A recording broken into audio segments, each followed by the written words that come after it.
नमस्ते साथियों, welcome to my channel stay motivated always. आज हम लेक्चर नंबर 3 स्टार्ट कर रहे हैं। लेक्चर नंबर 3 में आज हम पढ़ेंगे चार्टर एक्ट ऑफ 1853।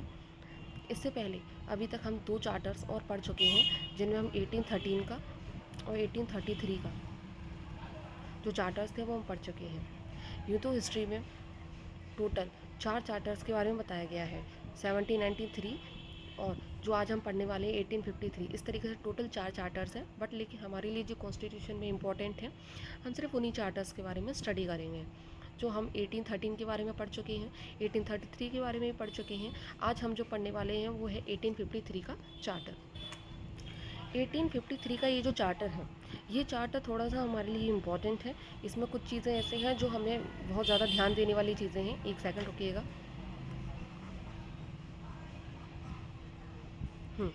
तो इस चार्टर के अंदर अब हमें क्या पढ़ना है, तो सबसे पहले हम एक चीज़ ये देखेंगे कि अभी तक हमने देखा कि जो चार्टर्स पेश किए जा रहे थे वो चार्टर्स हर 20 ईयर्स के ड्यूरेशन में पेश किए जा रहे थे, 20 ईयर्स में। ठीक है, इस तरीके से चार्टर्स लाए गए थे। लेकिन ये जो 1853 का चार्टर जब लाया गया था, तो इसके बाद में इसके आगे की कोई ड्यूरेशन डिसाइड नहीं करी गई थी कि नेक्स्ट चार्टर 20 ईयर्स के बाद आएगा या नहीं आएगा। इस एक्ट में आगे के चार्टर के बारे में कोई जिक्र नहीं किया गया था। तो कहीं ना कहीं ये चीज़ यहाँ से समझ में आ रही थी कि जो ईस्ट इंडिया कंपनी है, जो अभी तक आप देखते आ रहे होंगे किस तरीके से ईस्ट इंडिया कंपनी का जो ट्रेडिंग फंक्शंस थे वो सारे ख़त्म करके उसकी ट्रेड मोनोपोली पूरी ख़त्म कर दी गई। फिर हम ये भी देख रहे हैं कि लास्ट अभी चार्टर्स में हमने ये भी देखा कि कैसे जो ईस्ट इंडिया कंपनी थी वो सिर्फ एक एडमिनिस्ट्रेटिव फंक्शन तक सीमित रह गई थी। तो अब हम यहाँ पे ये देखें कि इस चार्टर के बाद से, इस चार्टर के थ्रू हमें ये समझ में आता है कि जो ईस्ट इंडिया कंपनी थी, यहाँ से अब उसकी जो एडमिनिस्ट्रेटिव फंक्शंस थे उसको भी कहीं ना कहीं अब हमेशा के लिए ख़त्म किया जा रहा था। ठीक है, तो यहाँ से हम इस चार्टर के बारे में थोड़ा सा आगे स्टडी करते हैं। तो एक चीज़ यहाँ आप देखिएगा कि ये जो गवर्नर जनरल था, कौन था? Governor general. यहाँ पे इस एक्ट के द्वारा जो गवर्नर जनरल की जो लेजिस्लेटिव और जो एग्जीक्यूटिव फंक्शंस थे उनको यहाँ पे सेपरेट किया गया।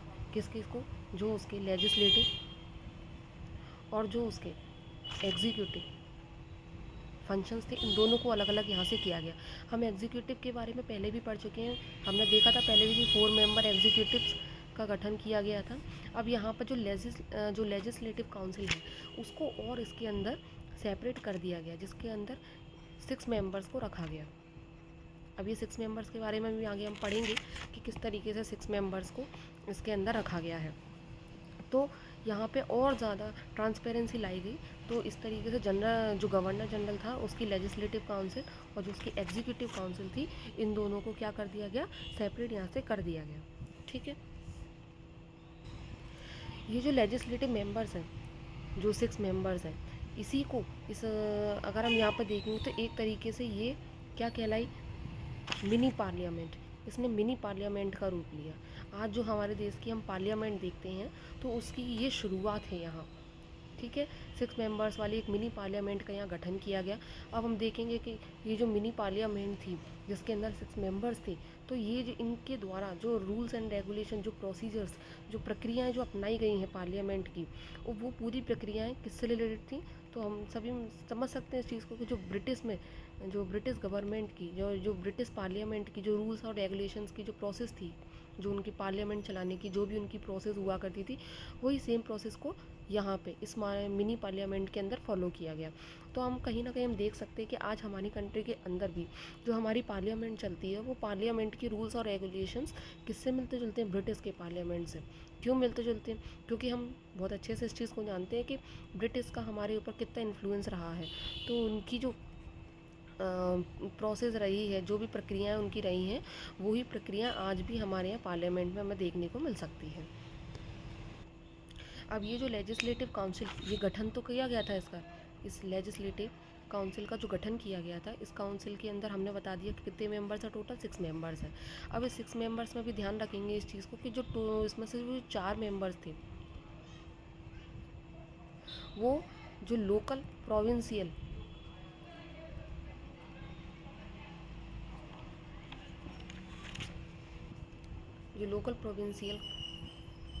गवर्नमेंट्स थी, अच्छा, गवर्नमेंट्स कहाँ कहाँ की, तो 4 नाम याद रखेंगे हम, मद्रास, बॉम्बे, बंगाल एंड आगरा। आगरा पे ध्यान दीजिएगा। तो ये जो 4 जो लोकल जो प्रोविंशियल गवर्नमेंट्स थी, 4 मेंबर्स तो यहीं से लिए गए थे ये। ठीक है, तो इनके बारे में हम याद रखेंगे। ठीक है, 6 में से 4 मेंबर्स हमने जो लोकल प्रोविंशियल गवर्नमेंट थी इंडिया की, वहीं से ले लिए गए थे। ठीक है, तो हम इसके बारे में भी ध्यान रखेंगे। अब इसके बाद में अब हम आगे बात करेंगे इसी एक्ट के द्वारा। हमने पिछले जब चार्टर्स में देखा गया था कि ओपन कंपटीशन सिस्टम लाया गया था, तो उसी ओपन कंपटीशन सिस्टम की हम यहाँ पर बात कर रहे हैं। उस ओपन जो सिविल सर्विसेज के लिए जो ओपन कंपटीशन सिस्टम लाया गया था, ओपन कंपटीशन सिस्टम, हमने देखा था कि पिछले चार्टर के अंदर उसमें इंडियंस को अलाउड नहीं किया गया था, बट इस एक्ट में जो ओपन कंपटीशन सिस्टम था, जो सिविल सर्वेंट्स का जो एग्ज़ाम हुए करते थे सिविल सर्वेंट्स के, उनके लिए इस एक्ट के द्वारा जो इंडियंस थे उनको भी अलाउ कर दिया गया था। इस एक्ट के द्वारा जो इंडियंस थे उनको यहाँ पे अलाउ कर दिया गया था। ठीक है, तो अब इंडियंस को यहाँ पे अलाउ कर दिया गया, तो उसके लिए उन्होंने यहाँ पे एक कमेटी का नाम हम यहाँ पे याद रखेंगे। उस कमेटी का नाम है मैकॉले कमेटी। कौन सी कमेटी? MACAULAY, मैकॉले नाम, स्पेलिंग पे ध्यान दीजिएगा थोड़ा सा, मैकॉले कमेटी। अच्छा, क्यों लाई गई थी मैकॉले कमेटी? तो ये मैकॉले कमेटी लाई ही इसीलिए गई थी कि किस तरीके से जो इंडियंस हैं, इंडियन स्टूडेंट्स हैं, जो भी जो एग्ज़ाम में शामिल होंगे, तो किस तरीके से इंडियंस को इसके अंदर शामिल किया जाएगा, उसके लिए कमेटी का गठन किया गया था। ठीक है, तो हम इस चीज़ पर ध्यान देंगे किस तरीके से इंडियंस को एग्ज़ाम कंडक्ट में किस तरीके से उनको शामिल करना है, क्या प्रक्रिया रहेगी। तो जो भी काम था इस मैकॉले कमेटी को देखना था। आगे चल के मैकॉले कमेटी का जो गठन किया गया था, कब किया गया? 1854 के अंदर। याद रखेंगे इस चीज़ को। अगर कोई दिक्कत हुई तो आप मेरे को बताइएगा। नेक्स्ट चलते हैं अब आगे।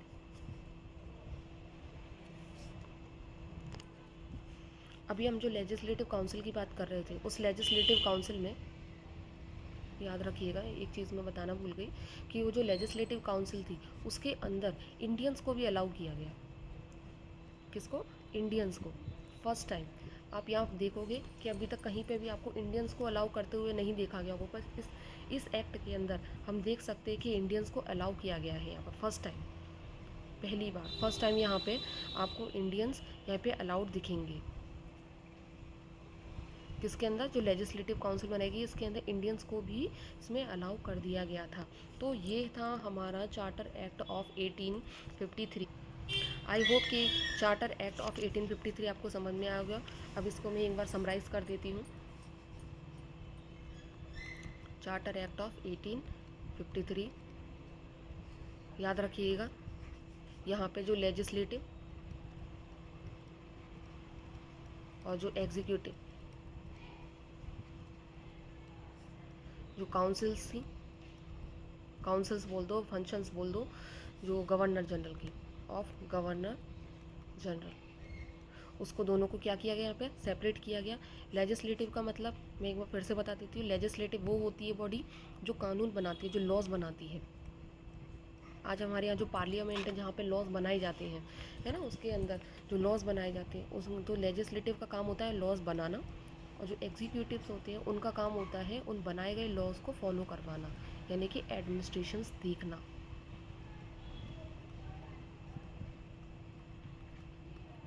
ठीक है, अब तो हमने देखा कि एग्जीक्यूटिव काउंसिल तो पहले से भी एग्जिस्ट करती थी, जिसमें 4 मेंबर्स हुआ करते थे, और जो अब लेजिस्लेटिव काउंसिल थी इसके अंदर भी कितने मेंबर्स आ गए? 6 मेंबर्स आ गए। इसमें इंडियंस को अलाउ कर दिया गया। ठीक है, और क्या था? और इसी को बोला गया एक तरीके से मिनी पार्लियामेंट, जहाँ पर ब्रिटिश गवर्नमेंट की जो ब्रिटिश में चलने वाली जो पार्लियामेंट की प्रणाली थी, है ना, जो प्रोसीजर्स वो लोग फॉलो करते थे, वही प्रोसीजर्स हमारे इंडियन पार्लियामेंट में भी फॉलो किए गए। ठीक है, अब इसके बाद हम देखेंगे दूसरी चीज़ क्या थी। तो यहाँ पे एक मैकॉले कमेटी का गठन किया गया। जिसका काम क्या था, जो इंडियंस को अलाउ किया गया था सिविल सर्वेंट्स के एग्ज़ाम के लिए, उनको रिव्यू करना, उनको किस तरीके से एग्ज़ाम्स कंडक्ट करवाए जाने उनके लिए, कैसे उनको शामिल किया ना, ये सब काम देखना मैकॉले कमेटी का काम था। इसका गठन किया गया था 1854 के अंदर। तो हम याद रखेंगे इस चीज़ के बारे में। ये जो चार्टर था, ये एक लास्ट चार्टर था। टोटल कितने चार्टर्स आ चुके थे अब तक? 4 चार्टर्स आए थे। उन 4 में से ये लास्ट था, लास्ट चार्टर। इसके आगे का कोई टाइम ड्यूरेशन डिसाइड किया ही नहीं गया था, ठीक है।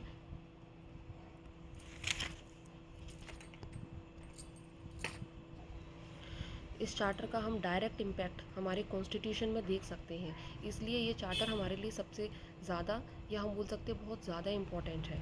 तो हम याद रखेंगे। यही इस चार्टर से रिलेटेड कुछ फंक्शंस हैं जो मैं आपको बता चुकी हूँ। आई होप कि आपको समझ में आए होंगे, ठीक है। तब तक के लिए बाय बाय। आपको अगर मेरा पढ़ाना अच्छा लगा हो तो आप चैनल को लाइक करें, सब्सक्राइब करें, आगे शेयर भी करें और इस चैनल को ग्रोथ करने में मेरी हेल्प करें। तब तक के लिए शुभ रात्रि।